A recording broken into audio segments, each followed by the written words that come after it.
আজ তোমাদের জন্য একদম নতুন একটা রেসিপি এনেছি। এই রেসিপিটা তোমরা ইউটিউবে কোথাও খুঁজে পাবে না। এটা আমার দিদার রেসিপি।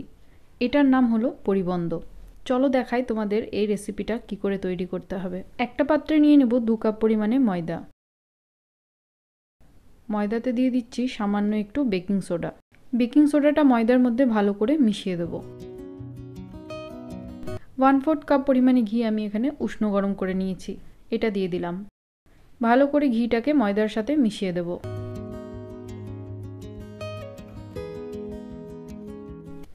এবার একটু একটু করে জল দিয়ে আটা মেখে নেব।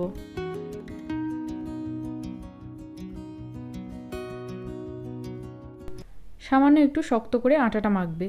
মেখে নিয়ে এটা ঢাকা দিয়ে 15 থেকে 20 মিনিটের মতো রেস্টে ছেড়ে দেব। তারপর কড়াই দিয়ে দিচ্ছি 2.5 কাপ পরিমাণে চিনি, আর তাতে দিয়ে দিচ্ছি 1.5 কাপ পরিমাণে জল।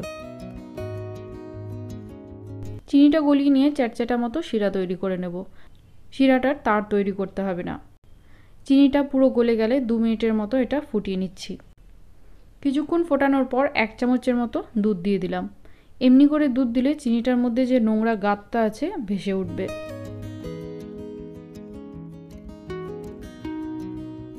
দেখো একপাশে গাঁতগুলো কেমন জমা হয়ে গেছে, ছাকনা দিয়ে তুলে নেব। তুলে নেওয়ার পর দেখো শিরাটা একদম পরিষ্কার হয়ে গেছে। এবার গ্যাসের ফ্লেমটা বন্ধ করে দিয়ে সাইডে রেখে দেবো। ততক্ষণ ময়দাটাও সেট হয়ে গেছে। এটাকে এবার ছোট ছোট করে লেচি কেটে নেব।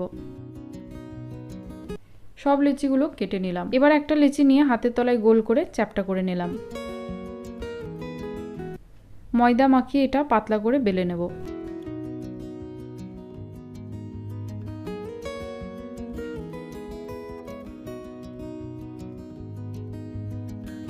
এইরকম লম্বা করে বেলে নিতে হবে। বেলে নিয়ে যেমনটা করে দেখাচ্ছি সেরকম করে লম্বা লম্বা কেটে নেবে। ওপরে আর নিচুতে কিছুটা জায়গা রেখে এরকম করে লম্বা লম্বা করে কেটে নেব।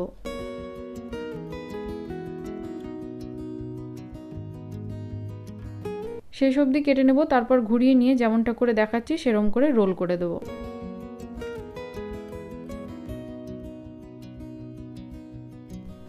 রোল করে দিয়ে দুপাশে ভালো করে চেপে দেব। এই তৈরি হয়ে গেল। এরম করে সবগুলো তৈরি করে নেব। তেলটা মিডিয়াম গরম করে নিয়ে এক এক করে পরিবন্ধগুলো দিয়ে দিচ্ছি। তেলে দেওয়া মাত্রই লেয়ারগুলো খুলে আসবে। মাঝারি আঁচে এগুলোকে হালকা লালচে করে ভেজে নিতে হবে।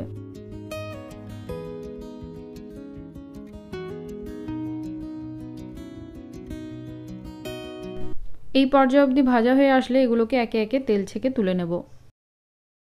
তেলের থেকে তুলেই ডাইরেক্ট এটা রসে দিয়ে দেবো। যখন এগুলোকে রসে দেবে তখন দেখবে রসটা যেন উষ্ণ গরম হয়। ভালো করে রসের মধ্যে মাখিয়ে নেব।